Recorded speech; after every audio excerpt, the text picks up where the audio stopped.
बेंगलुरु की जुलूस मोहम्मदी कमेटी के सदर सैयद वहीदुर रहमान कादरी को नम आंखों से विदा किया गया। बेंगलुरु की सिटी जामा मस्जिद में वहीदुर रहमान की नमाज जनाजा अदा की गई।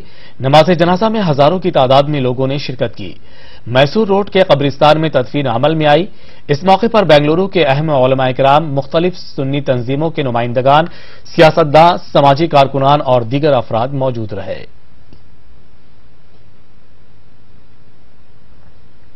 वो क़ुव्वत व मोहब्बत के पैकर थे, कबीला परवर थे।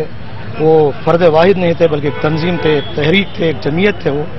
और अहले सुन्नत व जमात के खिदमत के अलावा वो समाजी सियासी सरगर्मी में हमेशा मसरूफ़ थे। ताद में हयात तक वो मरकजी जुलूस मोहम्मदी कमेटी और मीलाद सीरत के इजलास के एहतमाम में आपने सारी ज़िंदगी सर्व कर दी। उनकी काबिशों का नतीजा है, वरना पहले जो है 500-600 आदमी जुलूस में जमा होते थे।